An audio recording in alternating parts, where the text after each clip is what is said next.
What we're going to go through today, you see this says business, healthcare, government, staff training. I could add schools on there. I could add your entities on it. I see you've got public entities that you serve the public. I even look at the Horizon Center now. If bad things, pardon? I might not have. There you go. Okay, we'll see if this is even better. Thank you. Even in a venue like this, and I think a lot of you have venues like this, what do we do if bad things happen here? And my goal is to give you some quick solutions here and see if you have it. Just kind of a, an overall view of everything we have here. I like to get specific with every different entity that I work with, but I can give you some general things you can take back, and you can probably implement it from there. I like to say I give you solutions with it too.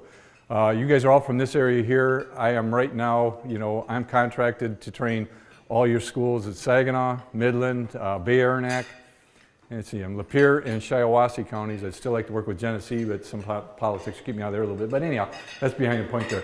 I work with your schools around here, so if you see some things here, I don't train schools any different than I would your entity.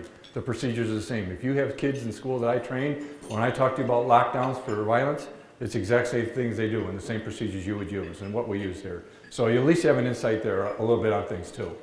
One of the first lessons I always teach is how do you get out of here? We all have this tendency. If bad things are happening right now and we had to evacuate, where's everybody focused? That door there, because this is where we come in. We're familiar with it. We know what goes on outside, but there's other exits around here too. I want you to start looking around your exits. If you have it there, there's no reason if the gunman's out there and we have to escape that we can't use the exit over here. If you go into a motel, and a lot of you were there, but how many of you when you go to a motel or hotel know where the exits are there and know where the stairways are? The only time that's important is when there's a fire. And then it's really important because there's a lot of smoke in that hallway, so you should know where those exits are. But know your exits. We all have this natural tendency. Go back where we came in because we're familiar with it. Look around your environment. If you're sitting in a movie theater, you sit down with your family. You don't have to go back to the spot where you have tickets. If all of a sudden you get attacked, you're going to know it, and you're going to direct people to get out of there. You're going to become a responder. So you're going to see it's a reoccurring thing as I'm going through. I'll do a little bit more introduction on myself. I am Tom Einsberg. I retired from the state police. I was a trooper sergeant, detective sergeant. My last couple of years, I was a specialist sergeant. I worked with the fire marshal division on the cause and origin of fires. So I like to say I know what the cops do pretty well, but I also know what the fire guys do too, so I have some diversity there. And for 20 years, I was on our emergency support team. The little known entity the state police have, that's our SWAT team. And I've had hundreds of calls. And I want you to tell you, I like to stay realistic. I'm not a seminar guy. I went to a couple seminars and learned some things, and I downloaded some stuff off the internet. I like to say, and I'll talk to you when I go through this, of actual experiences. I've probably been on what I refer to as probably near 600 active killer calls. The information I bring to you, I like to say, is a result of some of that training too. And I like to stay realistic with you. Just so you know what kind of work we did, if these are usually the worst of worst scenes for cops. They arrive there, they get shot at, or somebody's inside, they're holding a gun to somebody's head, holding somebody hostage. They're really severe situations, and we're called to resolve them. One of the last ones I went on just before I retired was up in Alcona County. And if you don't know where that is, it's just south of Alpena, but it was a very typical call. There was a guy in the house there, he beat his wife up quite badly. She was able to escape out of the house, found some troopers, and told them what happened. Well, naturally, being good troopers, they wanted to go find out why this guy beat his wife up. Well, he didn't want to talk to him, so he's a military guy. He had a rifle. When they pulled into the driveway, he started blasting their patrol car. They counted up, they shot that patrol car 52 times. When I got there to resolve it, I'm looking across the field and I see some movement near the back wheel of the patrol car. And I said, what is that? And they said, that's one of the troops you got to rescue. On this day, this guy's so adamant on suicide by cop or killing a cop, he couldn't get a good shot out the upstairs window, so he went to the basement and shooting underneath the patrol car. The only thing that protected the troop was the mass of that axle. The reason I share that with you when we got there, we got that trooper out of there safely. There was another one pinned down the trees, and about 5 hours later, he gave up. We talked him out without any further violence. And I want you to know, we've had probably 3,500 calls like this since our team's been initiated. We've only had to use fatal force 17 times. If you do the math on that, that's a lot less than 1%. So I want you to know if you're in one of these situations, there's a really good chance we're going to resolve it without further violence, and we're going to get you out safely. We've never had a hostage injured once we've arrived. And up until a couple of years ago, we never even had one of our troops injured. But one was killed in Nuevo when he was entering a house. A guy had a high-powered rifle, shot through all of his vest, and he didn't have a chance. But that's like to bring it for personal experience, and that's what I'm going to try to impart when we're going through here. The program you're getting, I retired from the state police in 2001. I approached the school boards, the police departments, and the superintendents in Saginaw County, and we talked about a unified response for all of our schools in Saginaw County. And that's what we have. We started this program, the same procedures I'm teaching you, we teach our schools. So you're thinking, what's this school guy doing in here? Well, since then it's expanded way beyond the schools. It's expanded to our entities. Has any of you ever shopped at Bronner's? If you're in Bronner's and bad things happen there, they have these procedures in place. Frankenmuth Insurance, a lot of our businesses, if you walk into our county building, if bad things happen there, the same procedures I'm teaching you there, they've implemented there, same lockdowns. It's spread throughout here through businesses, through our governments. I even worked with the township governments in Bay County. They had me train there. Throughout these areas here, it's all coming together. The nice part about it is you're going to get a response here. And if you look at these things, you got to know what to do in these responses. I used to not teach this with PowerPoint. I used to do it with transparencies. Anybody remember those things? All right, so I graduated. Actually, I got to give my wife credit. She taught me how to make these things. But we made up this triangle, and it's got a lot of meaning. You're the entity up on top. You're going to get a police fire response to your incident. But if you look at these incidents, where does all the carnage occur? Where does all the bad things happen? It's prior to police intervention. It's what you do to take care of your guests, wherever you're hosting, or your clients that are in there. It's what you do prior to that determines who goes home. These incidents of active killers are very short duration. They don't last very long. They last from anywhere from 5 to 17 minutes. And most of them are much less than that. The whole difference is what you do. It started with Columbine. That was 14 minutes. It wouldn't be 14 minutes a day because we changed our police tactics. And I'll talk to you a little bit about that in a second here. But it's 14 minutes when we killed all those kids. Next one after that of consequence was Virginia Tech. 30 kids, total of 9 minutes.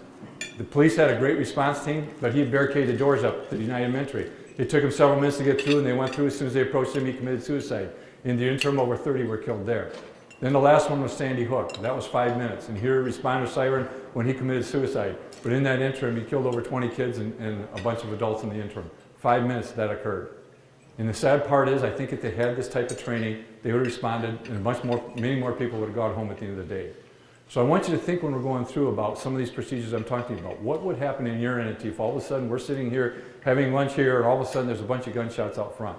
What type of protection would we furnish our clients when we're serving them in here?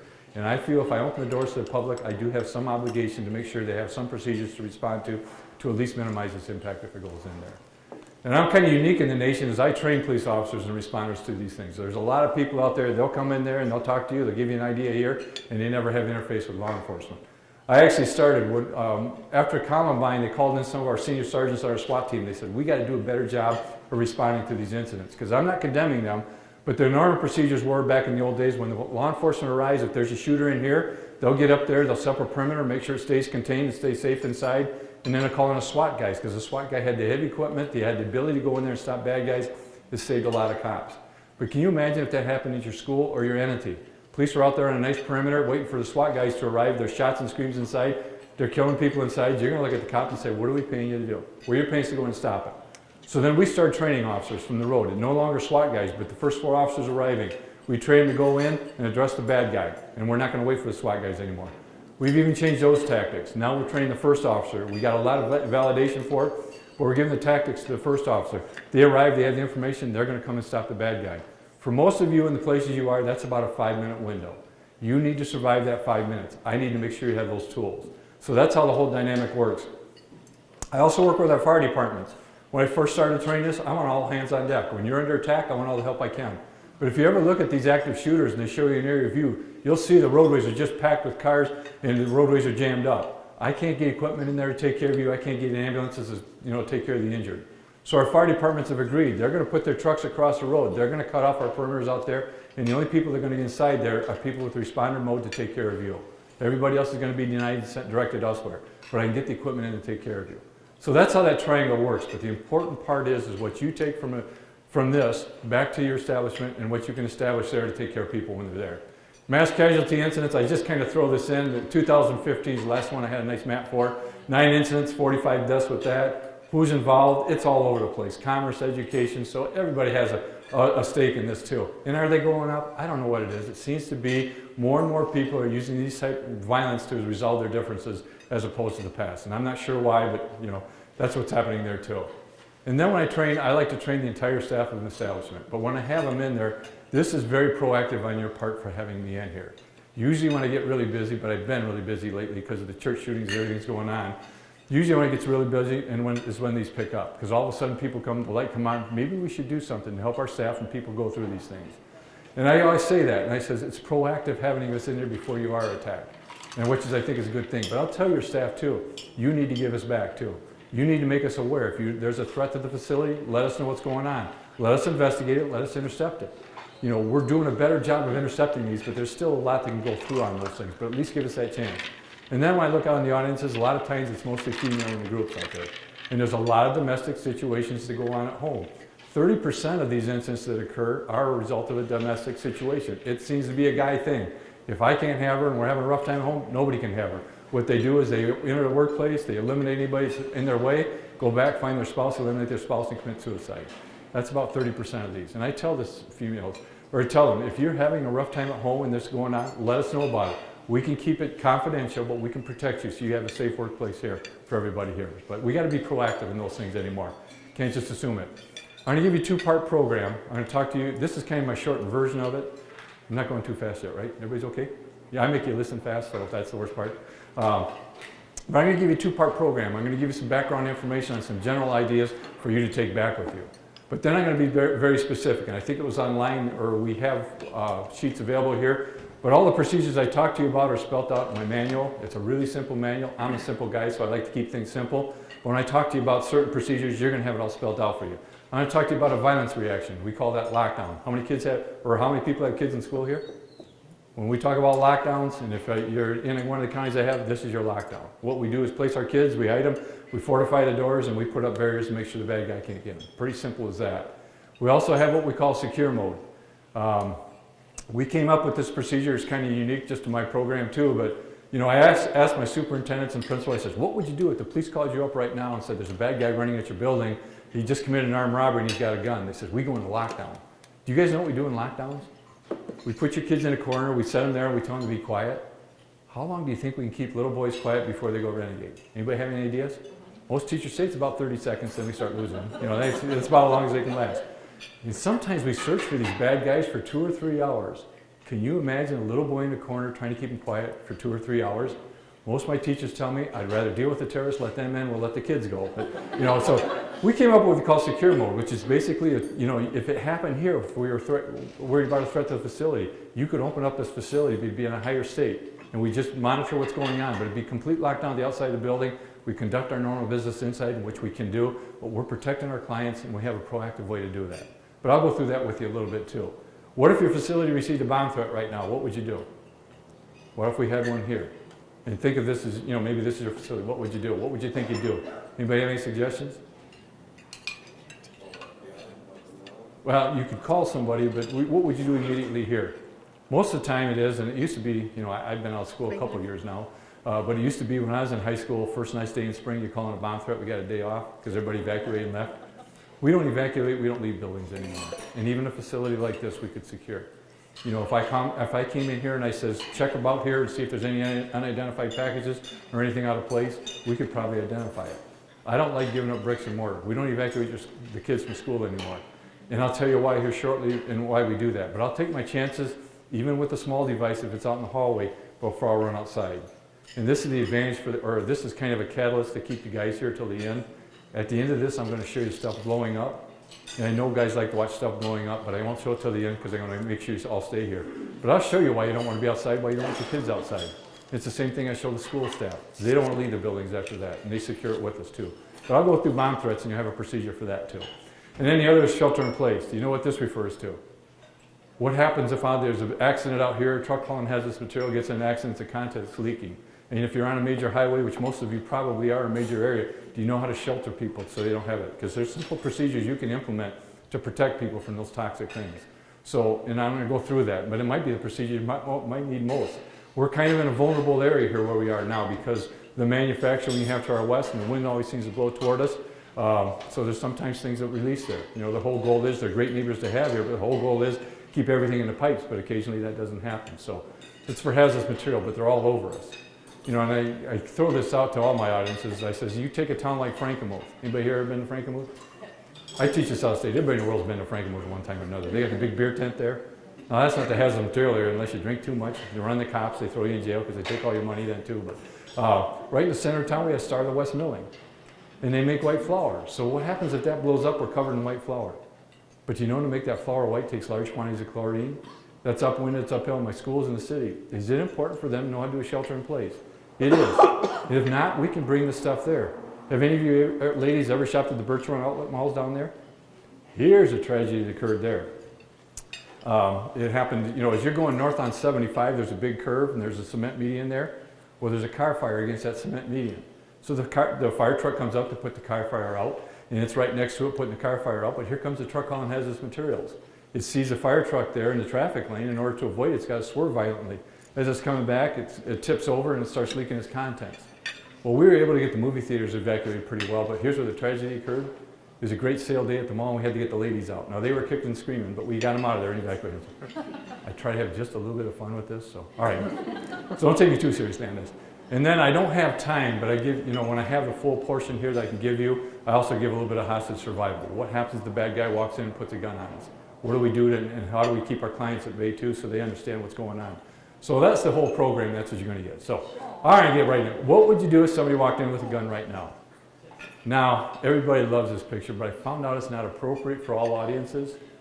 I was down at the Humane Society in Detroit giving this out in Misty Mountains. Whoops, and I told them the cat still has 8 lives left, so they were okay with that and we moved on from that, so we were okay with it. But what would you do if somebody walked in with a gun right now? Here's our actions. We run, we hide, we freeze up.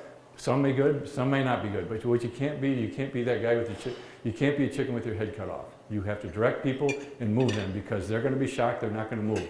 We have to take a leadership role with it. So that's what we do. One of the first things I want you to do is call 911. And you're looking at me, well, this guy's elementary, and maybe I am, but you know, I throw this out because you know the average time for an armed robbery to be called out? 10 to 27 minutes. When I heard that, I thought it was incredible, but then they did the research. I'm a young clerk, I just been robbed at the convenience store, and I'm scared. So who's the first person I call for comfort? Either mom or your significant other. You call them up and just say, I've just been robbed, what do I do? And they'll say back, well, I don't know, what did the police say? Don't know, didn't call them, perhaps you should call the police. And then the next one, who gets that after that? Who do I have to check with before I call the cops? Check with the boss. I'm going to tell you right now, if you're under attack here, you don't have to check with your mom. You shouldn't check with your boss. You call the police and get us on the way. Because I'll tell you, the survival window starts when the cops actually know about that 5-minute window. Get us on the way. And I know from my law enforcement days, if it's a false alarm and all of a sudden you don't need us, we're still going to come and check on you. I'll slow down, but I'd rather be too early than too late. And this is the information we need. Stay on the line, let us know the extent of violence, number of suspects, where they are in your building. I want you to even start thinking about a safe arrival point for responders. And you're looking at me, well, this is a cop just looking out for cops. And I kind of am, but it doesn't do me any good. If I don't know what to respond to, I'm going to look at the front entrance here. I'm going to pull up there if that's where the bad guy is. As soon as he sees me, he's going to start shooting at me, and I'm going to be up behind my patrol car shooting back, and I'm not effective. Put bricks and mortar between me and the incident. Let me pull around to the side. Let me get out of my car. Let me deploy in the building. I'm going to come and take the bad guy out, but you got to let me get out of my car. So give me that safe arrival point. Bricks and mortar between that. And I'll tell you, there's going to be a bunch of responders that are coming here and help us. I want them to be able to get out of their cars and get in that same spot so they can come in and back me up. So give us that safe arrival point. And then what's that phone call going to take? Is it just a quick call and you hang up? No. I went to Chicago. I listened to the colonel from the state police talk about the Pennsylvania Amish school shooting down there. Very enlightening, very professionally run. They bought the tapes from the 911. But here's what happened. When the bad guy walked into the school, he had a gun. There's a 20-year-old girl. She was the teacher there. She saw the gun. She immediately bolted out the side. She got a phone, and she got the police on their way. For some reason, this guy just wanted 10 girls left in the school. So he kicked out the rest of the girls and all the boys. When they fled the school, they caught up with the teacher and said, last we saw this guy is he's putting cable ties on these girls' ankles and putting their head up near the chalkboard. Is that important information for us to have? That's really important, because if I have to enter there, I need to know where the victims might be. And that's what it was. She was on that phone for 40 minutes, giving the intelligence, giving the updates inside until the shooting started. And that's what we're going to be expecting from you. You're my eyes and ears inside. Next thing is lockdowns versus fleeing. Now you guys heard this thing, run, hide, fight. That's what they like to put out, and it's something I think everybody just likes to default back to, which is good. If I'm down on Ohio State on the campus there, the guy's got a knife and stabbing people, run away from him. But how far do we run? I don't like leaving the shelter of bricks and mortar if I can. You know, and I'm going to give you another acronym here that I like to use with it too. But I like you to find secured shelter. Get away from the frame, but find a place to secure yourself into. Once you give up bricks and mortar, you're done there. There's different groups out there teaching this that'll teach, you know, that some of their teaching schools out there that if you're a teacher in the back part of the school and you feel you're not being compromised, that you can grab your kids and run out of the building. I don't like that. I'm always worried about terrorists creating a diversion. They find out about this. So I think it's safe back here, and anybody would want to leave the building because they think they're fleeing safely. But as soon as you leave the confines of your bricks and mortar, you lose your protection. So I've got friends out back, as soon as you flee that building, I'm gonna wait for you to get in the middle of the field and I'm gonna start hurting your kids. I don't like you to give up bricks and mortar. And that's just my things with it. And I'm gonna go through it a little bit more elaborately with you. It's actually, Columbine was one of these designed to cause fleeing. Little known facts about Columbine is Klebold and Harris did their homework. They knew when they attacked in Columbine when the greatest population would be in that lunch hour, when there's a crossover for lunch. They had 2 bombs set up in there and timers in duffel bags. Their plan was the timers to explode, kill as many as they could, and they were actually set up on either side of the school to get anybody fleeing the explosion. Their plan didn't work because their timers didn't work. That's when they had to bring their carnage back in, and that's when they had their attack. It could have been a whole lot worse than it was. But once again, creative version, have people flee. And I don't like giving up that bricks and mortar from that. And then the stress reaction with it. Can you imagine if you tell people to run and flee out of here? Do you think there might be a panic if they hear shots and screams inside? Do you know what your body does in a panic? It really changes. Actually, your body goes into shock. All your blood rushes to the center core as a defensive mechanism. You know, we've trained with it because we were under high stress whenever we did, you know, entries into buildings where active shooters were. We had to train ourselves out of it because you can't shoot your gun as well because the blood's in the center core. But you also get tunnel vision. You can see very acutely straight ahead, but you don't see anything on the side when you're fleeing for your life. Can you imagine if we tell your kids to flee or we tell people to flee when they get to the roadway? Can you imagine what would happen there? I kind of use the analogy of a bear. Think if you're walking through the woods someday and all of a sudden you encounter a bear and that bear looks at you and you look like you're going to be really good for dinner for him. So what do you think your first reaction is going to be? You start running from the bear because you want to outrun him. Apparently we can't outrun him. I don't know how to tell you to survive a bear attack because, you know, if I tell you this, they say curl up like a ball and they'll play with you and let you go. But if they ate you, you come back and sue me because you did that. So I don't tell you how to, but I want you to use the analogy. I'm running, that bear's chasing me, hot on my tail. If I get to a roadway, am I more worried about the bear or a car in the roadway? I don't even see a car in the roadway. If you get run over by a car, does it make any difference what means, gotcha? The result is the same. You know, so I want you to think about that when you're in that panic. That's why I don't want you to give up bricks and mortar. And then it allows for a count too. But I'll go through that a little bit more with you too. And then I'm going to talk to you about securing rooms. If we were in here right now, you know, I like doors pre-locked. If I'm in here right now, I'd like those doors in the lock mode. When I teach this for the University of Michigan, they always know, and they don't have, you know, they don't have a campus-wide like I like, but they know I want my doors locked if I'm teaching a group in here. My #1 defense against bad guys. If they came up here and this door's locked and they can't enter it, we have our defense up there. Simple thing like that. I teach this for the state of Michigan for licensing and regulation. If you ever go to the office buildings in the state of Michigan there, they have a bunch of workstations spread throughout. So there is no protection there. If I walk in there, all I gotta do is look around, there's no place to hide.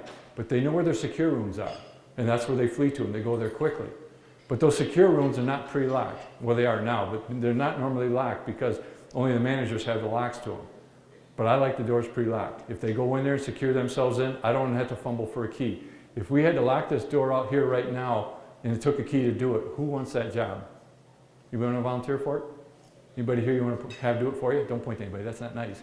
But no, we can't stand out in front of it. We wouldn't stand out in front of gunmen to lock ourselves in. They're pre-locked. In my schools, when the staff comes in the morning, they walk in, they unlock their door and put it right back into lock mode and leave it locked for the day. Now they look at me for solutions, but you know, they kind of look at me like, well, you never taught school, buddy. You know, which I never did. It says all we're going to be doing is, all during the day is going back and forth to that door to let people in and out, the kids from coming back from the doctor's office or whatever it might be, and that's going to be distracted all day. So what we do is, the doors are pre-locked, but we use magnets. We put a small flat magnet in the top part of the door. But when their classroom door closes, it stops on the magnet, but it doesn't latch, if you follow me here. If it doesn't latch, it acts like an unlocked door. These kids come in and out freely, they come in all day. But when the bad guy comes, all we simply have to do is walk over that door, pull that magnet out, pull the door closed. You can go like this, the bad guy, if you want. I don't recommend it because it might give motive. But you're locked in and you're secure. A simple matter of that. And that's what they use Incorporate for it. Pre-locking doors. And that's the same thing the state of Michigan uses. All the conference rooms had the pre-locked. They got the magnets there. If they inadvertently be closed, it doesn't lock and they don't have to find a manager every time they want to unlock that door with it too. So start thinking along these lines. I'm going to talk to you about secure rooms in there that you can move people to secure against the bad guy there. Next thing is codes. Think of your building right now. If you had to announce that there's an attacker in the school or an attacker in your building or your facility, what would you use for terminology to get people to react? Anybody have any? My suggestion is you just be up front with it. I don't like codes. I don't like different things. If you're being attacked, I like you to announce it and get people moving. And I like it up front with it. You know, back when I was with the state police, we had a code for everything. There's a code to come back to the post. There was no code for the donut shops, and if I knew that, I wouldn't share that with you guys, because that one would be confidential. But we had a code for everything. And has anybody here ever worked in a hospital or been in a hospital? Did you ever hear all the color codes going out? My daughter's an OB-GYN doctor over at Spectrum, and I looked at the back of her ID, and there's 18 different color codes she has to respond to. And I'm kind of overwhelmed with that, because as a guy, when it goes beyond 8 basic colors, I'm lost. And I'm going to say right now, guys, if I announce a code mauve, do any of you know what a mauve is? You're going to be looking at the back of that thing. I don't know where to hide our desk around the building. I don't know what a mauve is. So I like things articulated up front. And I like to use common terminology, because if you do these certain things, there's a lot of people that know how to do lockdowns. We have a whole generation of kids, about 5 years now that the law has been required, they're required to do lockdowns. If you yell a lockdown, those kids are going to jump in and help you out with that lockdown too. But I like to be up front. I call it lockdown. The booklet that I have available for you guys, we call it lockdown. All my facilities use it, as well as all my schools. If you have a threat on the outside of the building that you're aware of, and you have to protect against it, we're going to announce that staff were in secure mode. We're going to give you the information. I'll go through it with you, but you're going to know what secure mode is. If you have a bomb threat, I like to announce staff were in secure mode, check your area. I don't like to say bomb threats, because our clients will think we got to panic and run out of here. But if we say staff were in secure room, check your area, you're going to know your procedures from there. And then last but not least, staff were in secure mode, activate our shelter in place. But I like everything articulated up front so we can respond to it and we don't have to look it up. Everybody's talking on the same page there too. And then security. How many of you require your staff to be identified? One of the things is, somehow or another, and I see some of you have name tags on there, I like everybody identified that's working for me. Because when we get here as responders, one of the biggest things we have to figure out is good guys and bad guys. And if you don't have identification, you might be the president, you might be the owner of your building, whatever it might be, but if you can't identify yourself, I don't know if you're a bad guy, tell me you're the president of the corporation, or that I'm the guy in charge here. I don't know if you are or not, and you give me false information, so you give me the information, then you can run away. But if I can't validate who you are, I have to retain you. And the only way we can retain you as emergency is set you in a patrol car, lock you in there, we'll come back and apologize later. But if you have identification of staff, I know who the movers are, and I know who the people are in charge. And it is kind of an identifier for you to it. I like it proactively there too. So, and then also know who's in your building too. You got sensitive areas. I work with some of the casinos in different areas there. They got sensitive areas they don't want people in. And nobody should be unidentified in those areas. And then you guys are the actual cops of the security of your building. When you're in there, if you see somebody out of place, what should you do? I say challenge them. And that doesn't mean go up there, grab them by the neck and drag them out of there or something like this, but simply challenge them and says, can I help you? And find out why they're in there. And then get them out of those sensitive areas and keep them in the public areas, but you're aware of where they are. And you have to empower your staff to make sure they do that with them too. So that's all the challenge is with it too. Know where they are. I'll guarantee you, if I want to come in and scout your place out to attack it and see what you have there, I'm not going to be in a ninja suit with the sword hanging off me, because you're going to look and say, I think this guy might have a problem. As opposed to if I wore a sport coat and tie, did you know that everybody wears a sport coat and tie is a good guy? We all know, right? So if you wear a sport coat and tie, you can go wherever you want. Sometimes it's intimidating that we can't challenge them. No, it doesn't make any difference. If you're not in an area you shouldn't be, you're not one of my employees, and you should be in that area. So kind of keep an eye on that for your security there too. Okay, I'm going to go right into the violence reaction here. This is normally I give you, if I had your staff here, I'd give you some background on hostage survival, but I can't fit it all in here, so but this is where I started out. But anyhow, I'm going to go right into violence reaction. If somebody enters, you always think of intruders with guns. If I walk in with a gun, you're ready to respond. But if I walk in with a knife, don't dismiss the knife. Knives are just as deadly as guns, and that's seems to be the new method for terrorists, because I can even get a ceramic one that goes through the metal detectors. They seem to be the new tools of the trade for them. So don't discount knives. They're just as deadly as guns. We in law enforcement, if you approach us with a knife to attack us, we don't have any special karate or jiu-jitsu or anything like this. We just shoot you. They're just as deadly. There's a guy in Japan killed 18 students with a knife before he was subdued. And look at Ohio State. 5 of those kids ended up critical after he attacked 9 of them there. So same thing. Anytime violence enters, or somebody just comes in and they're upset with something, they start attacking your staff. I want to protect everybody else out there. That's when we use our lockdowns. So this is what we do for lockdown. Announce your lockdowns and think how you might do that and get that announcement out there. Place your clients and staff away from doors. A lot of times there's windows in the doors here so we can see what's inside here, see what's going on and monitor from the outside.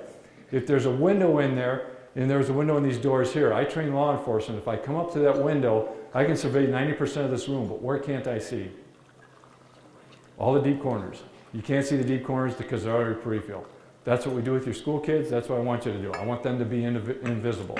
So we'd probably hide on this area here if there's windows in the door here, just to be out of that sight.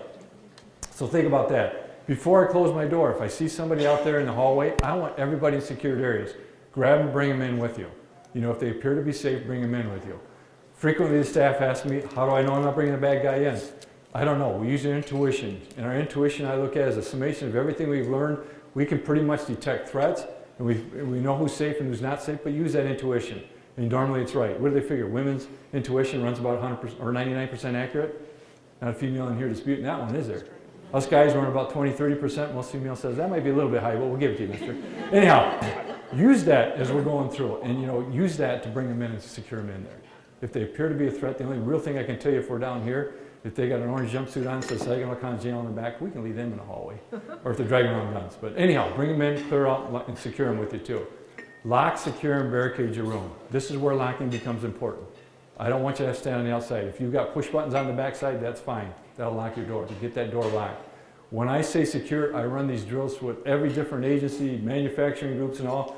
My whole goal is I check their lockdowns to see how well hidden they are. But every door that I think is a shelter room, I'll shake the door to see if I can get in there. And even my schools. My average is about 1 in 70 doors is in a pre-locked position, but they didn't make sure it latched. So I push it and I go in there and they're doing a great lockdown. I look at them and they look back at me and they're thinking, if I was a bad guy, we'd be having a really bad day right now. Make sure that door latches and you know, double check that. And then barricade it up. We're in here right now, the bad guy's in the hallway out here, we got to barricade up. What do we have to barricade it up with? Tables, chairs, whatever. I don't want junk between you and bad things that are happening. If somebody wants to hurt you, you make sure they work really hard to get to you. You got a 5-minute survival window. It's going to take at least 2 or 3 minutes. Don't think I can walk up to this door, one single shot and it flies open. Until I retract that latch, I can't get it done. We have special guns with our SWAT team that we knock out half your door there when we have to make a room entry there. And it's a special gun with one-time deal with it after that. It takes a special, I can shoot the heck out of that door, but until I retract that latch, it doesn't come in. So that's going to take me several minutes. By the time I get through that, there's a bunch of junk in front of my way, and by that, I'm hoping to have an empty room because we're going to evacuate because we know there's alternative exits with it too.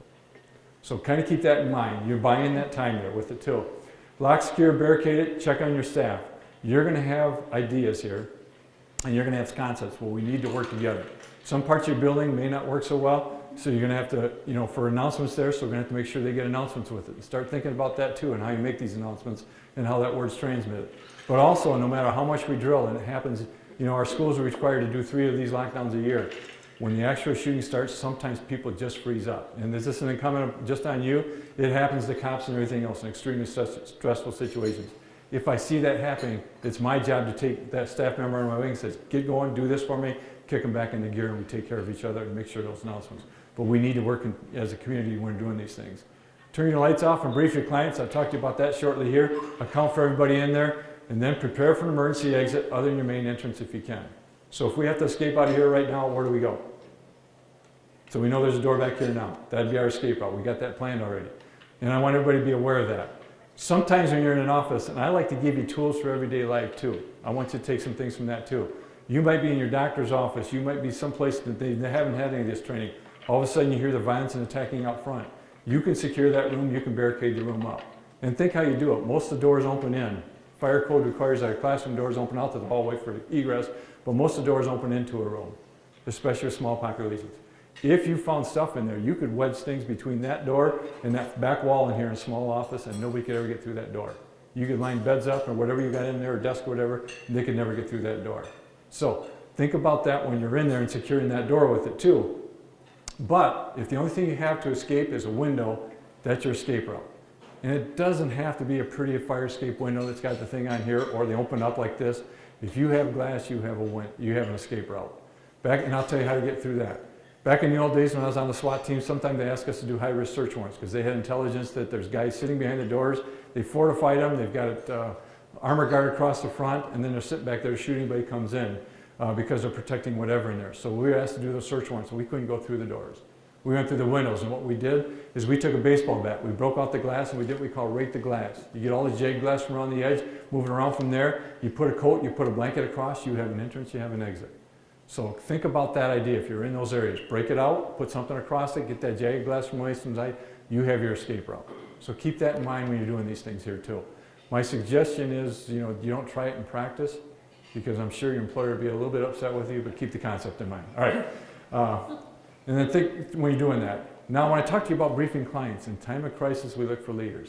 And I will tell you this, it works extremely effectively. If we're in a large room like this and the staff here, the serving staff here knows about how to secure the room and they know how to make us exit, because that's a lot of times what you guys have when you're large events there. If our staff's ready to initiate, they're going to listen to what we say, no matter who they are. That's why I like a recognized staff with a name tag on them, and they can direct them, and they're going to listen. Even if you tell me we're on the 13th floor, we got to break out the glass and jump out here, which isn't a good idea, but if we're up that high, we're going to listen to them. And I've seen it happen. In time of crisis, look for our leaders. We're going to look for that staff that's directing us out this door or locking it down and get us secured up here too. That's what we need to make sure our staff has in mind with us. With that being said, once we get people in secure locations, we got to tell them what's going on. Just say, I know how to survive this. We've been trained to survive this. You stick with us. You turn off your cell phones. You be totally quiet. I says, and we're going to stick together on this until the police get here. And they're going to be here very shortly. But also, if we need to escape here, because we're hidden over here, if we need to escape, this is our exit here. I want you to move as quickly as you can here. We're going to move out here, and we're going to go find shelter. We're going to find a police car, fire truck, and seek refuge there. Brief them up so they know what to do with it, and give them that confidence, and they'll listen to you too. I use red and green cards. This is the only way we can talk to the cops. We're secured in here, and we're locked in here. Somebody comes and pounds on the door and says, anybody in there? Do you think we're going to answer? Nope, we're not going to give up our location. My schools use it, my businesses use it. They use red and green cards. This is the way we talk to the cops. If you're secure inside, you slide a green card underneath, that indicates the responders there. We're okay, you go find the bad guy as we're going through. So, just so you understand how this concept's worked, it's for us as responders. I've trained more responders than probably anybody in the state. And to a person when we're going through, if you ever have a chance to see one of these lockdown drills on the outside, and I sometimes go through with law enforcement, I sometimes go through with the principals on it. I'll stop in the middle and say, what do you hear? And they say, absolutely nothing. It's eerily quiet in there. It's a whole working school. It's a whole working factory. You know, I work with Glass Tenor up here in Saginaw. It's a whole working factory, and you can't find a person there. And I says, what do you think? They said, there's something wrong. It's like all of a sudden they've got the advantage on us. It almost makes the hair stand up on your neck because it's so quiet and you can't find anybody there. And these are veteran officers. I said, what would you do? I said, I'd find the first exit and get out of here because it's not what I thought. I don't have anybody here to victimize. I'm going to get out of here because I know there's an army coming in to take me out. But with that being said, when I train law enforcement, when they enter your building, we train them to go to the noise. Where the noise is where the bad guy is. And I want them to get there as quick as they can. So if the bad guy's back in here and they're going to the noise, when I'm racing down the hallway here and I see a bunch of green cards, I'm about 99% sure I'm not going to get shot in the side of the head. And I can hustle there and I can take that bad guy out. You're telling me what your status is in there. If somebody gets injured, or say we're in this room and all of a sudden it's a green card that's out there, but all of a sudden somebody starts suffering a heart attack because of the stress of the situation, we need medical help. Or somebody got shot in the hallway, we're bringing them in here and we're tending to them, we need medical help. That's what the red card's for. We put that underneath the door saying we need urgent help in there.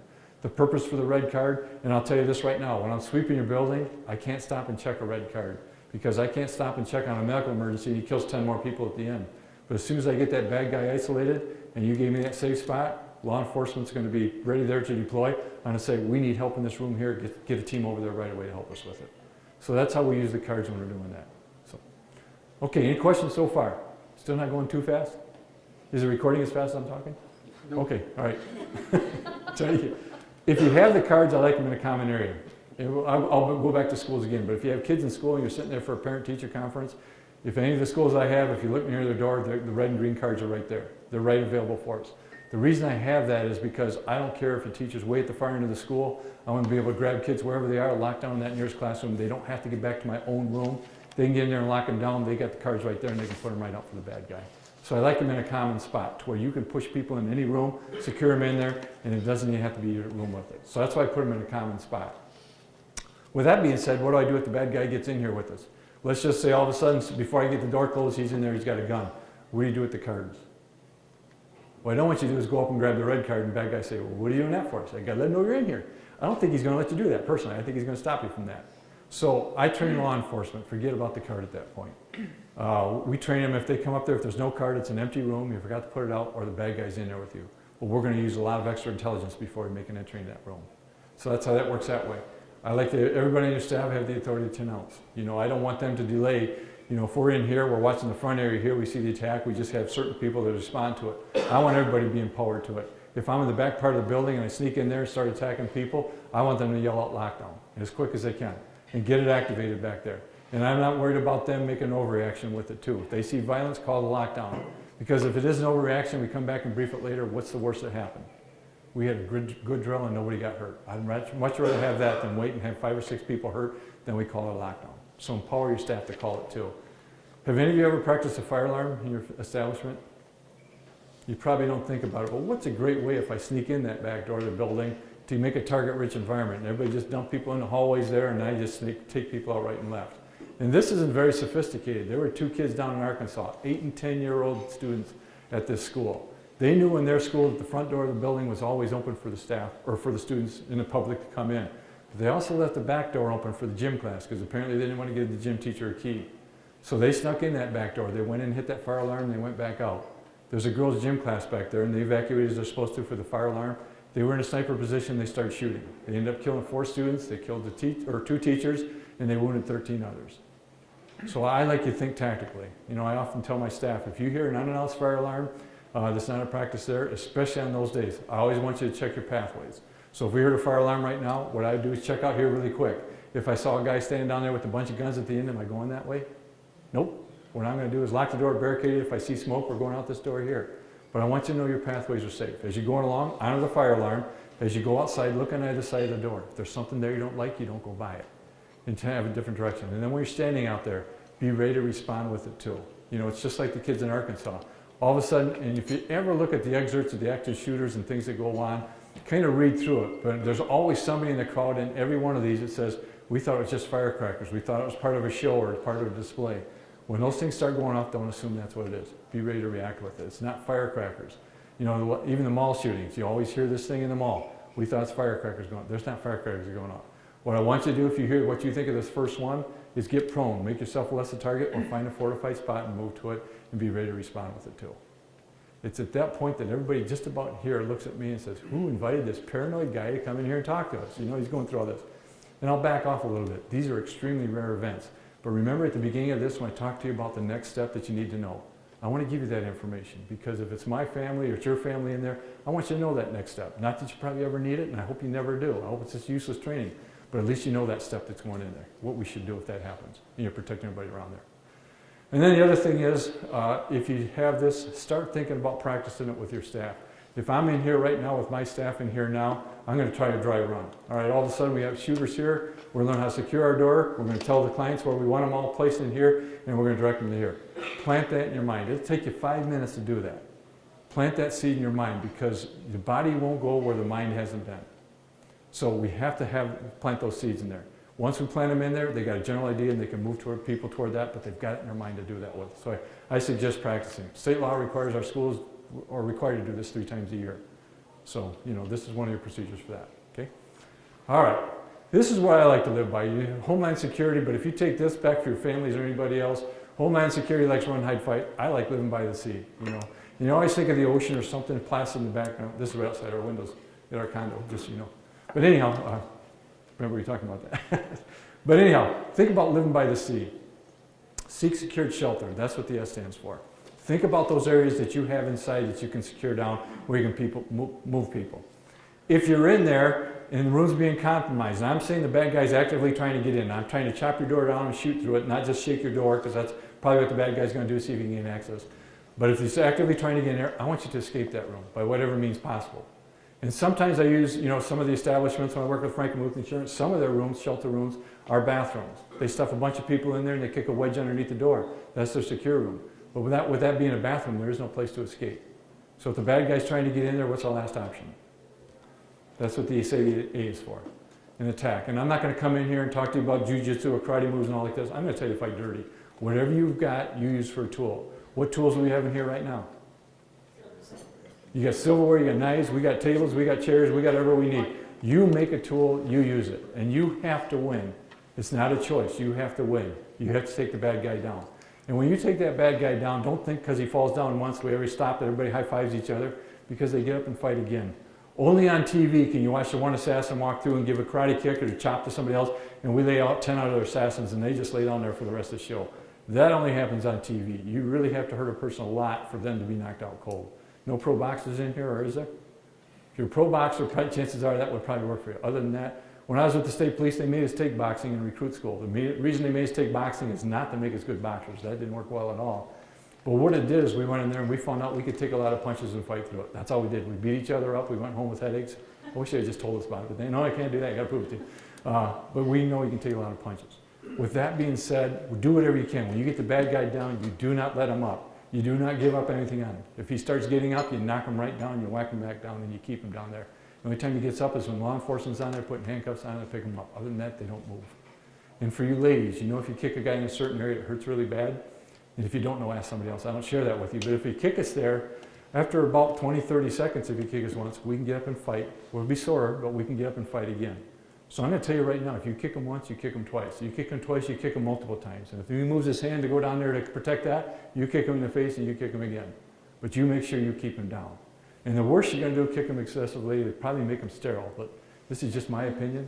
Guys engaged in these activities probably shouldn't propagate anyhow, so you're doing a dual purpose if they thin that gene pool out for me. So, anyhow, I always find after this, the guys are on their best behavior after this, but a little bit uncomfortable. But anyhow, that's what I'm saying. That's the thing. Keep them down when they're down there with you too. But take this and do it with your family. If they're under attack, seek that secured shelter. If they can't escape it, and if not, I think this is a good acronym for us to live by. That's what I like there. So here's our, this is what you guys are going to have. Locate your safe room that you can. You can use your bathrooms. Don't limit yourself to what you have. You can put wedges in front of any door that pushes in. That can be your secure room, even if it doesn't have a lock on it. So I want you to start thinking about those that you have to secure people into. Place your patients, employees, or patrons, whatever, out of sight. Silence your cell phones. As a matter of fact, I'd like them turned off so you don't overwhelm the towers, and we can still use communication. Hide behind substantial items and leave yourself in escape room. That's the ideal one. If that doesn't work, I'm in an auditorium, I'm in an area like this. There really is, if the bad guy gets through you, there's no place to hide. At that time, I want the staff to direct us. Get out here, move as quick as you can. I don't have to run through this door. Move out here, minimize that impact, and start getting people on the move. I need my staff to react immediately because everybody freezes up and they don't react. That's that 5 or 10 seconds when we're in here trying to figure out what we're going to do when nobody's reacting, and that's when we lose a lot of people. But if we start moving them right away, then we're getting more and more to minimize that impact. But move them along. Leave your belongings behind. If you're in that movie theater and you're directing people, I don't care about stuff. We'll pick that up later. Get out of there as quick as you can. Direct out of there as you can. When you're outside, when we leave the building, if the responders are arriving out there, the responders are out there. We're trying to pick out the bad guys. Whatever you do, don't make yourself a threat. What I don't want to do is have this phone in here in a black case in my pocket. And I want to let everybody know I'm doing good. And I'm bringing it up like this, and it looks like a gun. Because if there's an officer out there and it looks like I'm going to be a threat to him, chances are I'm going to meet my demise. This is not a threat, but this could be a threat. Open hands. This is still a threat because in San Bernardino, after the attack there, they had a remote set up in their hand. And their plan was to have an explosion back in there to kill the responders. That's actually what led to their demise. They went to set the bombs off in there so they could get the responders and brought them back to the scene. So I got to have empty hands. If I come out with this in there, law enforcement has to get it out and it could hurt. So empty hands. And then last but not least, fight back. Whatever you got, tools, implements, or instruments that you have there too. Use that to fight back. Okay, the next one is, I usually have one in here too for your staff too, on how to diffuse disruptive people or people that are upset with us. I'm sure you guys never make anybody upset with, but you know, I can't fit that in right now, but I do have one on, I do put that in there for the full program there too. Secure mode is a really easy concept. You get information here. You know, across the street, we just had an armed robbery. The police are searching for a bad guy. All you simply need to do for your establishment is you might even have to lock your front doors. If you, I see, you know, there's hotels and motels here that are involved in this. You might have to lock your front door. We're going to assign an employee. If I come up there, I look like a patron and I look safe, it's not a description of the bad guy, I'll unlock the door and let you in. But we're going to control all our exits to make sure the bad guy doesn't get in and direct them perhaps all to the front door. And all of our patrons are going to have to use the front door. But we can still conduct our business, we can still invite people in, but we're doing some screening before they come in here to make sure the bad guy doesn't get in. We're still offering that protection with it too. Anybody have any questions on that? The other thing too is how do you gain access to your buildings? Does everybody just come through an open door, or do you have swipe cards for some people? And some of your offices have what I call proximity cards to get in there. Any of you have that to get in your buildings? If you have that, I want you to, you know, also on secure mode day, and people have to get in the habit of this, and it's a tough thing to learn. But if you have those things, or you're unlocking doors with keys like this, you know, I have a terrible time with this because I have been trained to open doors for people. But on those days, especially in a secure mode, what they call it's tailgating is, so I get the door and I see somebody coming in, especially ladies, open the door for them. I'm going to hold the door for them. On those days, you can't do that. Everybody got to be responsible for themselves because there is a chance that maybe one employee was let go the day before. Maybe they were fired and you have no idea about it. And we're going to ask for him when we let him go. He says, we need your access card back. And he says, well, it's at my house. You can come and get it if you want it. Well, it's not worth the fight. We can just deprogram it. But you don't know that. So the next morning they come in, they're going to take their vengeance out. And that's what happens with a lot of workplace violence. I'm let go. I'm going to come back and take it out on you guys here. You don't know anything about it, so you open the door for somebody. They come in and we let them in. So we can't do that. Everybody's got to be responsible for themselves, especially if you have that access system with it too. So just a point on that one. Next one is a bomb threat. Does anybody know what a bomb looks like? This is what we're looking for. It says Acme on the side of it. If you see that, run like heck. I'm glad there's still some of you smiling. I'm going to younger and younger crowds and they have no idea what I'm talking about. Wile E. Coyote and Roadrunner. I think that was the best cartoon there ever was, but apparently it's not politically correct right now to blow up coyotes, so I guess they can't show it anymore. But I'm kind of quasi-expert in bombs. I have no idea what a bomb looks like. I went to terrorist bomb school. We made bombs out of envelopes, we made out of briefcases. I have no idea what a bomb looks like. And I don't know what belongs and what doesn't in your areas. But I ask you, if you go right now into your office area or the places under your control, or even a place like this, can we account for everything in here? And I think if we went through right now with it, all of us could say what we bought in here, we know what belongs in here, the staff knows what was before this. If there's nothing out of place, this is a good secure room. Same thing with our schools. We don't evacuate the classrooms anymore. And I'll give you a statistic. The only one I have for schools, I'm sorry I keep going back to that, but the only statistic I have for bombings, ATF is required to keep track of school bombings. But there's never been a bomb placed in a classroom. And I'm not going to the bank on this, but do you know why? Somebody's in personal control of the area. It's not going to do me any good because that teacher's going to recognize it. Same thing for offices. They're not placed in offices. So think back to your old days in school. Where do you think most bombs are placed in schools? You can do a monitoring on the outside, but it's a privacy issue on the inside. We really can't do anything privacy in there.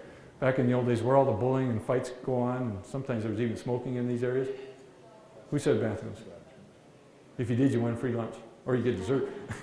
And would that be boys or girls? And of course, all the ladies say boys. And that's where the majority of bombings are. Because it is a privacy issue, we can't monitor them real close. That's where all the bombings are.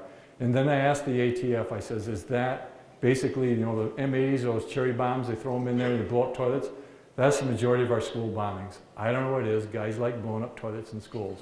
I actually investigated one down in Fenton where they blew up a toilet in the schools. I don't know what it is about guys, but they like blowing up toilets there. But why do they do that? Because it's a very hidden area that they can usually get away with that stuff as opposed to the open areas that we have. So think of your offices. If I call a bomb threat now, in your office area, if you searched everything, if you checked everything and there's nothing out of place, you're in a good safe spot. Think if you went back there right now and looked at it, you might have more papers, but if there's all of a sudden that package is out of place, that would be something you'd be alarmed with. And that's as simple as that. Even if you bring out the bomb squad and they come in here and check the professionals, what they're going to say is we have to make everything, every unknown a known in here. Somebody's got to go through with us and do that. So that's why, if I have a secure classroom, your kids are in there, I don't leave that classroom. I don't leave the confines of bricks and mortar. Okay, if you find something out of place, none of you are paid enough to check it. I have a video of a law enforcement officer up in Canada. He went up to a sack next to a garbage can. As he's opening it, the friction of that caused it to explode. That's how sensitive they can be. It killed him. That's how sensitive they can be. Nobody here, if you had that package out of place, especially on a bomb threat day, should check those packages. Let the professionals do it. What I suggest you do is evacuate several rooms on either side of it, anything about it, and then call in the professionals and have them check it. Does anybody here know how to disarm a bomb? The only thing I know about it is I watch TV. And I know there's less than a second to go. I got to be sweating profusely, and I got to pick the right wire. Did you ever notice they always guess the right wire? I'm always thinking they shouldn't, because it changed the plot and be a little more fun. But they always get the right one anyhow. But don't touch them. Let the professionals check it. And I'll tell you this right now: our state police bomb squad guys get an extra $100 a month for hazardous duty pay to take bombs apart. And I think they need to earn that. So let them come out and earn their money. It's been a sore spot with me. We went on SWAT calls. We got shot at. We didn't get an extra $100 a month, and all they do is take. Oh, yeah, but I'm moving on, Tom. All right, one more. This is the last bomb that went off in the school, and this is the example I used. This is what a pipe bomb. This is back in 1996 when it's very much in vogue. Have bomb threat, evacuate, move kids out. The bomb squad said had they been walking kids by this, they would have killed a bunch of kids. This is a pipe bomb on a fuse. It was lit and thrown in there, not preceded by a bomb threat, so they didn't have a chance to move. And you can see the damage in the hallway here. And just so you know, by fire code, all these walls and even in here, they all go up to the roof line. They don't stop just at the drop ceilings here or the ceiling tiles. They all do it. Just in case there's a fire in here, it keeps it contained in here. So the fire code requires that. And you can see it knocked out the drop ceiling here, and but there is absolutely no damage to that classroom behind it. And so I asked the staff, the only thing I teach different from this than when I do my school program is I got a picture of my grandson. And I showed my grandson, I said, this is my standard of care. Whatever I teach you is good enough for him. Well, trust me, that's an extremely high standard, but I want that for every child. And I really do believe in that too. And I said, where do you think I want my grandson? In a secured classroom behind bricks and mortar with you, or do you want him walking down the hallway? I said, I want him in that classroom with you. I don't want him in a hallway. I'll take my chances on the bricks and mortar even with the device. If I put a bomb in a locker, which way does it blow up? And that'll get your kids too. It goes out to the hallway. And you cannot search lockers in schools. You just can't. And I'm not saying not legal or anything like this, but did you ever go into did you ever, I did one time on one, and we was checking boys' lockers. After about a month in there, it's a hazmat situation. There is stuff growing in those things, so you don't want to check boys' lockers. Anyhow, see, I pick on guys an awful lot. Anyhow, I don't want anybody, I take my chances on bricks and mortar any day before moving on. When I show you the stuff blowing out there, I'll show you guys why you don't want to walk out of there too. But here's how it's announced. Staff are in secure mode, check your area. When they're out there, we'd be right now, if the staff was in here now, I would be talking to everybody, account for everything you have. And if you account for that, we're pretty much searched, we don't have to move out of here. Take attendance, it's there. If you are asked to leave, let's just say we want to search this room, we want to move on. I want you to do the same thing we've done for the fire drills. If we go out this door here or this door here, look on either side of the door. Make sure I didn't plant something there. Make sure your pathways, once again, are safe as you're going out. But check your areas as you're going out there. Avoid the use of cell phone, electronic devices, and radios. They can activate bombs. So you got to be aware of that. You should turn them all off too. Leave your light switch alone, leave your doors open. So we leave this room, the environment the same, and we have the people come and inspect it after that too. There are no 100% on bomb threats. I got to tell you that right now. Nobody can say it's 100% safe, there's no bombs, come back in and have a great time. But we can work together. Think of your staff. If they go in here, we clear the room, we don't find anything out of place. If we want the professionals to come in and check it after that, what I want to do is after we leave this room is drop that green card on the floor. That indicates to me as a subsequent searcher that you haven't found anything out of place. We're going to come in and search it thoroughly. If we don't find anything out of place, that's the next level. And then finally, when we send a dog through, if the dog comes through and doesn't indicate any explosives, we're about 99% sure there's nothing in here. But you guys helped me and I helped you. And there's nothing better for me than a happy dog handler at the end of a bomb threat day. And if we can help them out, that's what we do in our schools, that's what I do with my businesses. If we can help them out, I think we're all better as a result of it. And trust me, the dog handlers I work with absolutely love this system. If you have a bomb threat in your facility and you don't have it, chances are they're going to suggest I come in and train you so you can do this too. But they want to feel good about it too. Okay, any questions on that so far? Next one is shelter in place. This is a really simple concept, but think about it in your establishment there if it happened. If all of a sudden, there's a chemical leak somewhere and it's blowing at us, you don't have to tell everybody to leave there. It's a simple matter of, I equate it to what we do every day to keep the weather out. We seal our buildings up, we control the environment inside so it's comfortable inside us. The only thing that's different now is there's toxins out in that air outside. So we have to protect against that. So it's the one thing. We close it up, we seal it up and make sure it's all closed in there. We're all closed up in there, but then we maintain everybody inside. And then what you need to do with that is get your ventilators off because you don't want to bring the fresh stuff in right now. If I'm in this place right now, the first thing I'd say is who can turn off the ventilators here? And if it takes a long time to do it, it's all sucking in here, all that time is being passed there, we're just bringing the bad stuff in, so we're wrecking our shelter in place. You should have your staff trained to where they can do it. I like 4 or 5 people on there. Usually you say it might be your maintenance director who can do it. And I don't know how many maintenance directors you have that can do it, but inevitably, the same thing in my schools. Whenever I need that maintenance director, they're always at Ace Hardware.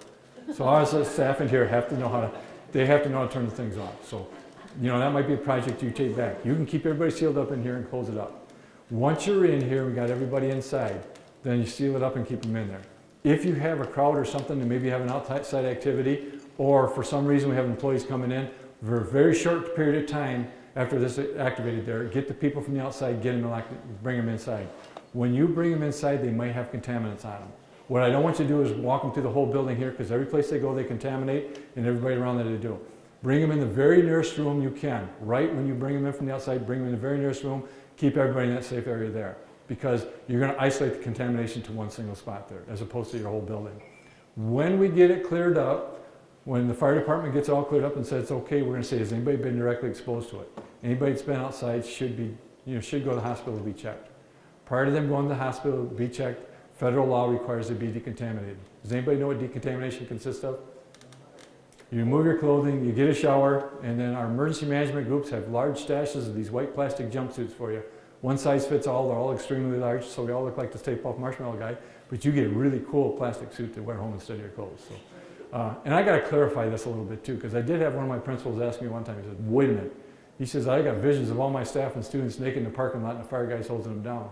I asked him if that was good or bad vision. That part he didn't share with me, but then, that's not how it works. We bring in professional teams. It's very individualized. You go in there, the teams are throughout our area up in here, but they'll bring in, it's an individual tent. You go in there, you seal your clothes up in a bag, you get a shower where you even have to maintain the water because it could be contaminated, and then you get your suit. So it's very discreet. So I don't want all you ladies run away because you want to be hosed down in front of the fire guys naked. But someone said it may not be such a bad idea, but I don't take a poll anymore, so you don't have to raise your hand again. And then the other thing too, I don't think because there are videos out there and they talk about duct tape and plastic. Well, I think it's a feel-good thing that really doesn't work that well. Think about how much plastic you'd have to maintain just to seal a room up here. And then by the time we use it, it's probably 300 years old, so it's just going to crack anyhow. But if we put it all up in here, we have the resources, we could put it around here, but if we miss a gap, that's a leak. If there's a hole in it, that's not. So like I said, I think it's a feel-good thing that doesn't work so well. So the most effective thing we can do for you is we'll get a helicopter, we'll hit over your building, and we'll drop it over the top of that with duct tape around the bottom of your building. But that doesn't, that's not really practical either. So next best thing, if you're worried about breathing bad stuff, just take a small sheet of plastic, wrap it around your head, and duct tape around your head, you don't breathe bad things. Now I'm waiting for the guy here one time, halfway sleeping back, wakes up and says, hey, wait a minute, that sounds like a great idea. Here's my disclaimer, don't do it very long or punch holes in it. So, all right. So you guys all heard that disclaimer with us, and you're not going to sue me for that. All right, I don't think I have time to get in. This is what I give for your hostage survival here, so I don't think I have time to give that to you too. One quick thing I want to do before I'll go into the other parts here. This is what Lieutenant Colonel Grossman trains. I cannot teach you 100% of everything you're ever going to need to survive all these things. I just can't do it. But I can give you some concepts. And the biggest concept I want you to take is put stuff between you and bad things that are happening. If somebody wants to hurt you, you make sure they work for you. And be attentive for that too. That's the biggest thing I have. In Saginaw County, I think we have the most prolific, and there's a lot of agreement out there, the most prolific school response system in the nation, bar none. We even have a system, anytime there's an act of violence, anywhere in Saginaw County, our 911 center calls our immediate school district. Within 4 minutes, every one of my schools know where the action is, and if they're within 5 miles of it and there might be a threat, they go into secure mode. It keeps a lot of violence out of here, and it's keeping our schools very safe as it is too. But with that, there's failures in the system. And they think there's failure, but they called me up one day, and they says, he says, we think there's a failure, they didn't give us a call on this. They said there's a police chase, ended up outside the school, there were 4 or 5 patrol cars behind it, and all the guns were pointed on the car, and they said, we never got a call on it. And I says, I remember from my law enforcement days, if I stopped that and that happened, I said, the last thing I'm worried about is making phone calls or whatever. I got to shoot that guy before he shoots me. But I said, what'd you do? They said, we thought about what you said about bricks and mortar. We moved all the kids that were on that exposed side of the school into the hallway, low along the bricks in the hallway, until it cleared. I said, I couldn't have scripted it better. You took the tools you had. You put stuff between you and bad things that could potentially happen. You protected those kids even though they didn't need it. And that's, that's what I need you to take from this. I need you to take aspects of that back when we're going through it. Any questions so far? What I wanted to go through is I got one on large event security here for you, and then, all right, how are we doing for time here? Pretty good? All right, I'm going to go fast. I'll take 10 minutes on this other one. This is what I use for large events, something that's just a little bit different. Then I'll save the last 10 minutes so I can show you guys things blowing up, because I know that's probably why everybody stayed here. This is what I call stadium and large events, but this is, it's just basically has, come on.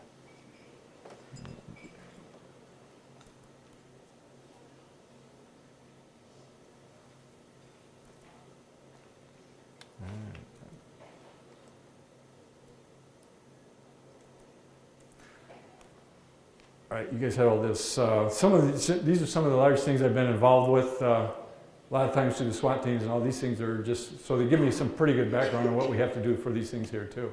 For large event security, we brought in some experts from throughout the state too. They gave some input on it too and what we had there too.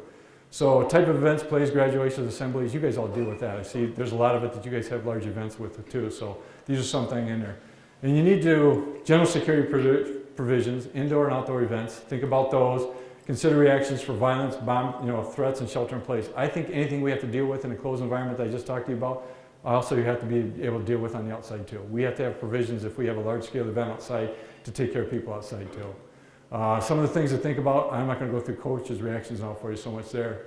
General security procedures, don't allow any bags. Now you guys might be somewhat limited on that too, but also identify anything that might look out of place. As my staff's working here, have them look for things out of place and people that don't look right. Go back to your intuition once again.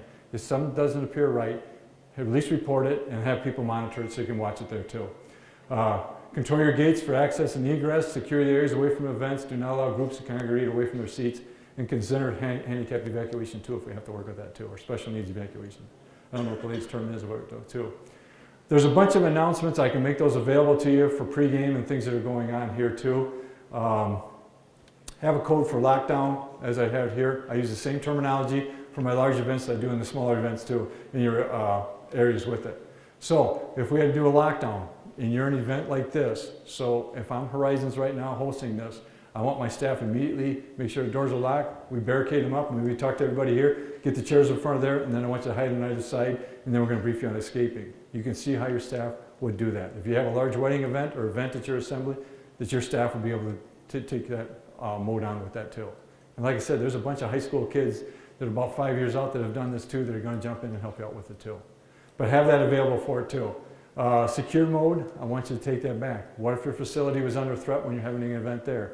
Are you going to shut it down, or can you have increased provisions there? And like I said, sometimes you may have to control all your access there. And sometimes if they're just coming in sporadically there, I may have to lock and unlock the door for each person I see. If they don't appear to be a threat, they're part of the event, that we're going to let them in. If they appear to be bring a bunch of baggage, or they're carrying some big thing out here that I think might contain a bunch of guns, we might delay them at the door and have somebody inspect it a little bit closer to make sure that they're not bringing that in there, especially if they know there's a threat. Same thing with bomb threats.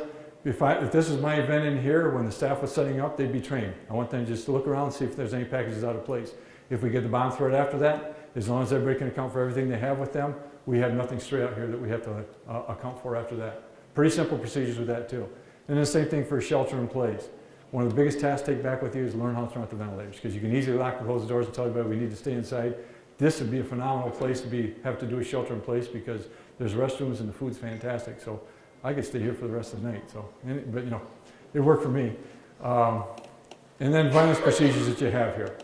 If the intruder enters, if they get in there, you know, and I talk about areas to go to, I like it all pre-designated, you know, so my staff here, you know, if I have a basketball game, what we make for announcements in the schools that I work with is we use the cheerleaders almost like flight attendants or people there, and just say, if we have an evacuation here, everybody's going to focus on this door.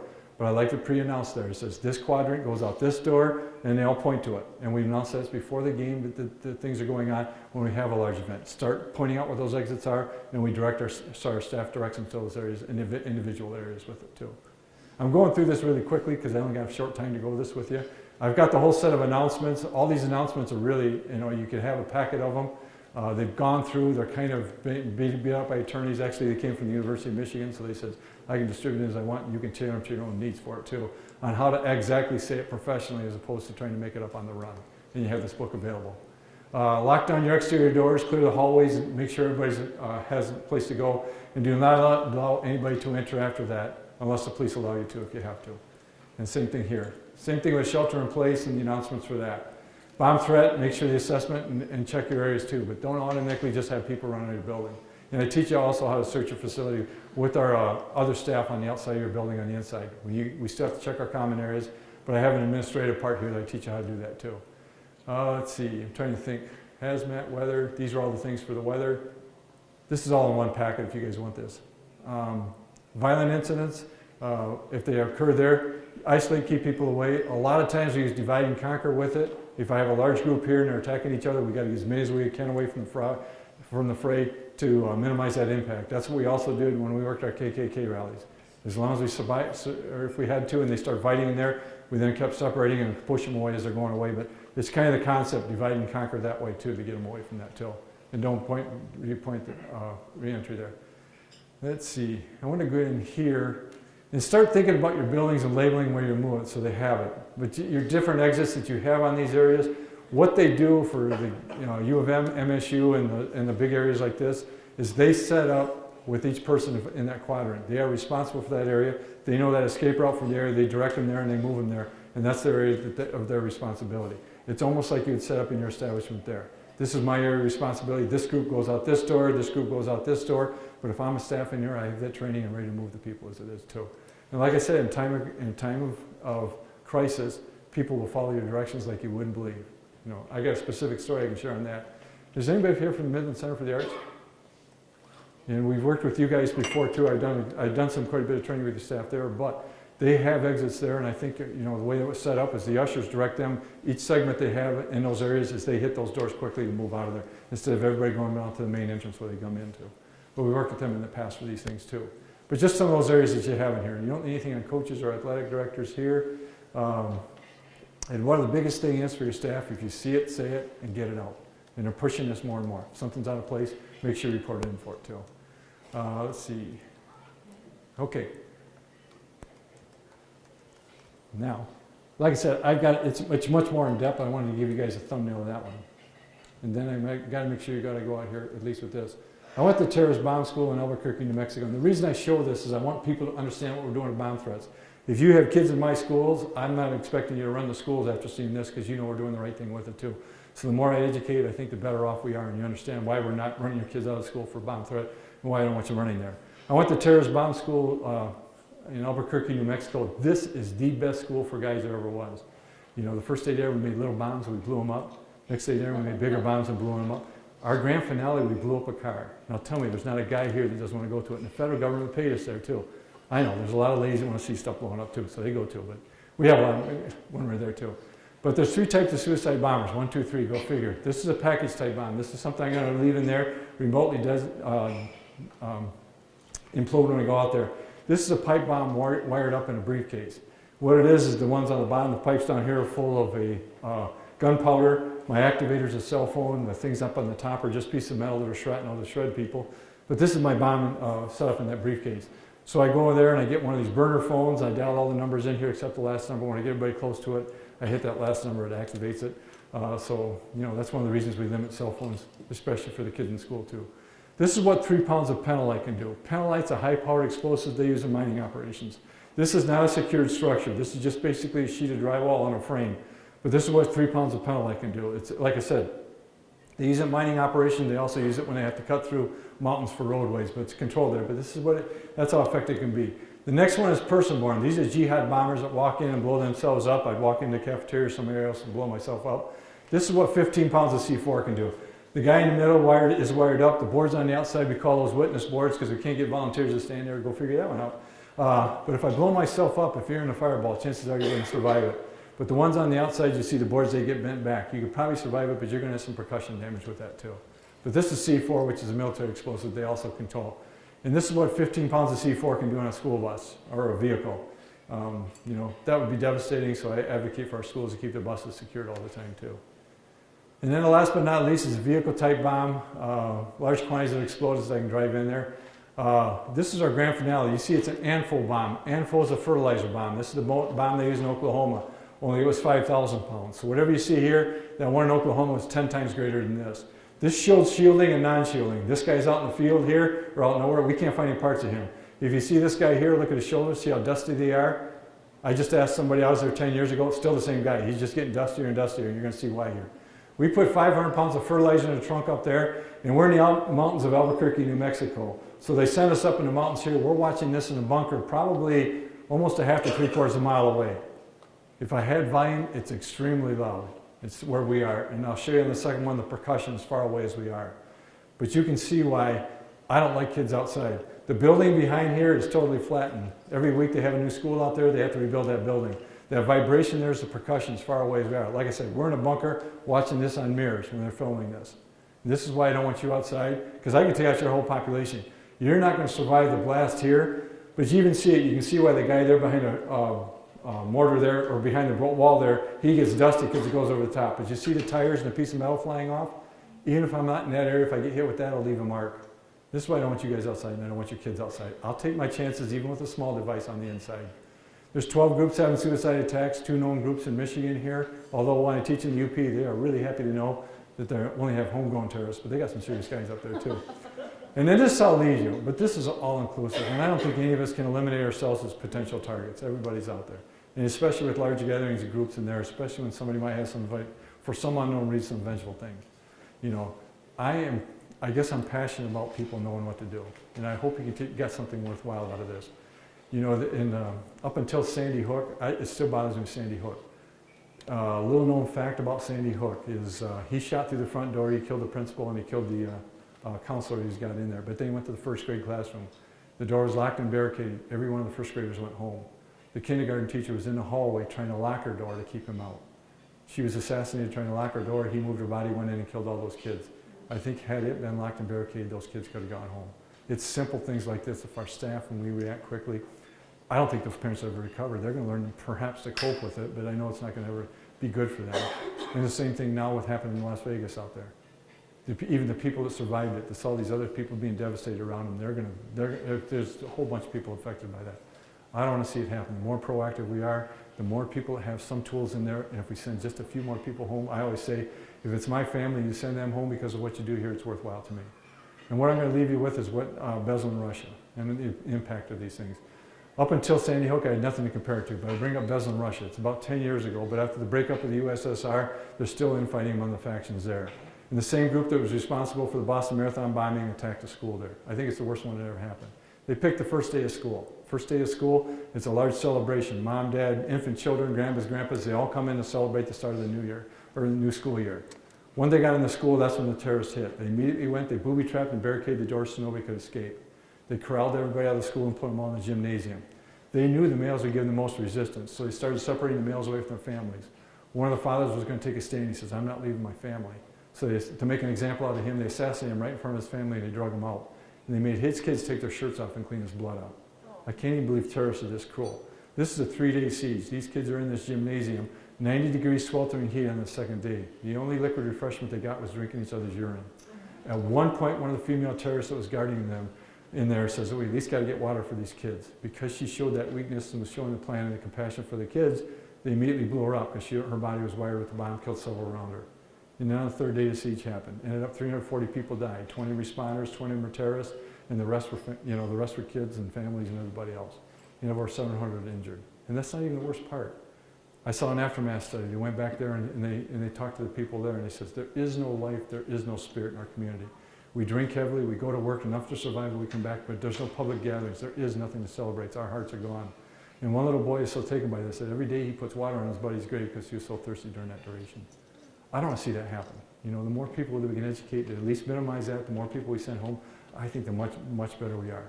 I appreciate your being in here. I thanks for having here. Whatever you guys can adopt, whatever you need, I'll be there to assist you if you need it. But you know, I'm a firm believer in this. I want to see everybody go home at the end of the day. We need to do these things. I hope this is the most worthless training you've ever had. I really do. I hope you never need it. But I also feel you're now ambassadors. When I train a group, you're ambassadors, just like my teachers. If you're in a mall and all of a sudden you hear what everybody else thinks are firecrackers going off the center of a mall, you know it's not firecrackers, so maybe you grab your family and anybody else will listen to you. You go into a store and says, we're going back to we're going back in your storeroom. We're going to lock ourselves in there until that noise clears up out here. And you may want to drop your gate and come back there with us too. You just became a responder. You got people out of harm's way. You got them in a secured shelter. And if you're in that movie theater, you just happen to walk in, and just because of this training, you happen to notice there's an exit right over here. But if all of a sudden bad things start happening, you grab a bunch of people, get them out of there, you just became a responder that's minimizing that impact and saving people around you. And does it surprise anybody? The last theater shooting, it was a teacher that went up, hit the fire alarm to get everybody moving away and get them out the doors. And that's all I want you to take back, just simple things like this. Whatever you can have, whatever you need. Like I said, I hope it's worthless. I hope it really is. So. Any questions at all? Anything I can answer for you? Yes, sir. What is your perspective from a response standpoint in regards to laws that are trying to pass in regards to guns in schools? Is that from a response standpoint, do you think that would be beneficial or detrimental? I'm really against guns in schools. I think nobody's looking at the ramifications, it puts on them and different things. You know, as law enforcement, I was required all the time in my career and still am to be armed, and it's a hassle. You know, so eventually guns are going to get in desks, they're going to get left in drawers, kids are going to find them. And then one thing I always talk about, and I said, think about your response. You know, the only information I have is there's a male with a gun chasing bad guys around. So it might be the male teacher with the gun, he's shooting a bad guy, but I enter there's a guy with a gun, and I take out the good guys. You know, if I respond now, I've got a jacket this big that says police on it, because I don't want to be a victim. But I respond to that. And then the other thing is, too, is, you know, we can, you know, for a CPL, it's an 8-hour course, and they're trying to even eliminate that, at least familiarization. And I can teach you to hit a target, you know, for 100 yards or whatever, or 20 yards, and you can hit it most of the time there. When somebody starts shooting back with you, it flies out like this. You know, so I might take out the bad guy, but if I take out 10 other kids at the same time, you know, I still got to tell mom and dad, well, the bad guy didn't get him, but our good guys inside got it. And law enforcement, even with that, hits about 17%. That's 17% for guys that are trained in, for law enforcement trained in it all the time. Can you add that to the civilian population? There's some people that are very good with it, but I'm not for guns in schools at all. I'll let the responders do it. Now we've got it down to where there's about a 5-minute window we're going to have them chasing it. Even before that, they're not going to be much more effective. So that's just my opinion on it, but, I know one guy has my opinion on it, but not many have. And then I still say it's with you too, I still say the law should allow you as an establishment, whether you want guns in there or not, and who you want to have the guns. I feel that, if we want to let things on a local level, let us take care of it. So. Anything else? Well, thank you very much. Thank you.